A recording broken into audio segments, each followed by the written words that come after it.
In the heart of downtown Los Angeles stands a building with a dark past, a place haunted by decades of tragedy and mystery. That building is the Cecil Hotel. But in 2013, one case would forever etch its name into internet history. This is the story of Elisa Lam.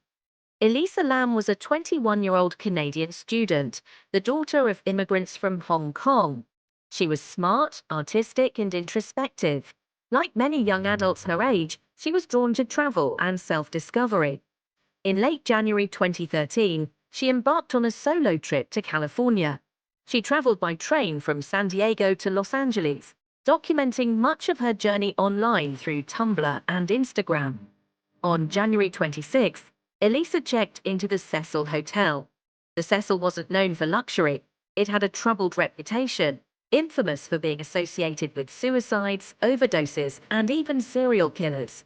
Richard Ramirez, the Night Stalker, had lived there during his killing spree in the 1980s.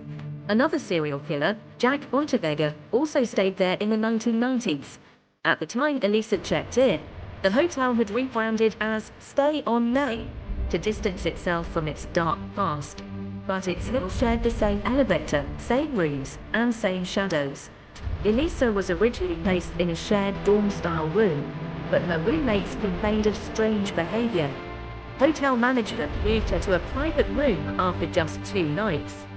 On January 31st, she was supposed to check out and continue her travels to Santa Cruz, but she never did. Her family, alarmed after not hearing from her, reported her missing.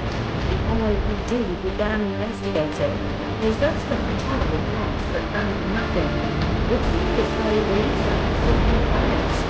Then, 2 weeks later, the hotel released surveillance footage from one of its operators. What was the picture? Footage stunned the world. The video showed Elisa entering the elevator alone. She presses multiple buttons and waits. The doors remain open. She peeks out into the hallway, nervous, erratic. She jumps in and out of the elevator, seemingly hiding. At times, she flails her arms, steps to the side, and appears to be talking to someone who isn't there. Finally, she steps out one last time and disappears. That footage went viral within hours. It racked up millions of views. Internet sleuths from all corners of the world began dissecting every frame. Was she being followed? Was someone playing a sick game? Was this mental illness or something paranormal? But the mystery took a darker turn on February 19th. Hotel guests had been complaining of low water pressure, dark-tasting water, and a strange smell. Maintenance staff went up to the roof to check the water tanks. There, inside one of the large cylindrical tanks, floating naked and lifeless, was Elisa Lam. Her clothes were found at the bottom of the tank. Her cell phone and personal belongings were missing. The questions multiplied. How did she get to the roof? The hotel roof was locked and alarmed. Only staff had access. The tanks themselves were tall, heavy, and had lids not easily removed. She was a small woman. How could she lift the lid, climb inside, and close it after herself? The autopsy ruled her death an accidental drowning. No evidence of sexual assault, no signs of physical trauma.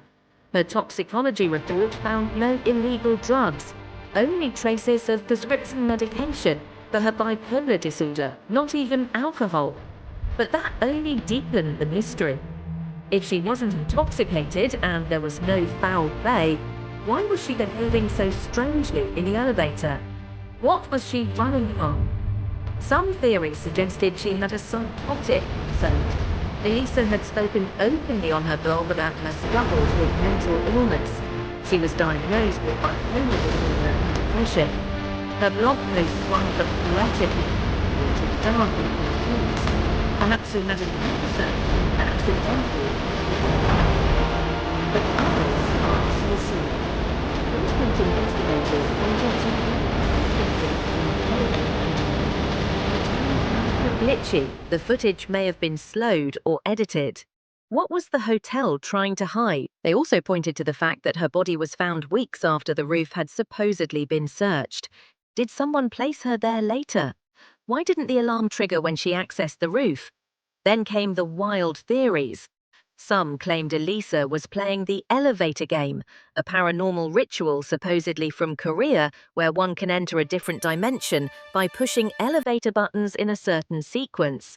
Others believed she was a victim of government experiments or even part of a viral biological cover-up. Around that time, a tuberculosis outbreak occurred in LA's Skid Row, near the hotel. The name of the TB test used? LAM Elisa? Coincidence? Many didn't think so. There were even those who suspected someone at the hotel had harmed her and covered it up. But no suspect was ever arrested. No conclusive evidence of homicide was found. The case went cold.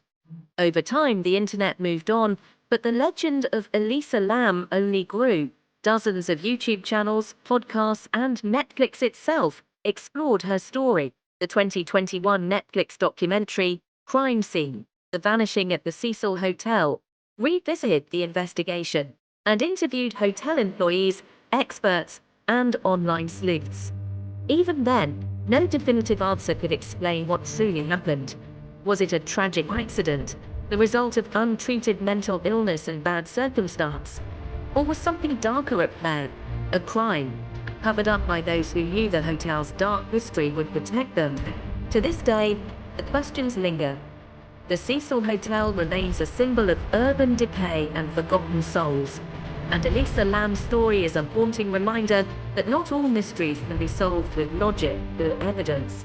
Sometimes, we're left only with a blurry video, a timeline that doesn't add up, and a feeling that something isn't right. Sometimes, that's all we ever get.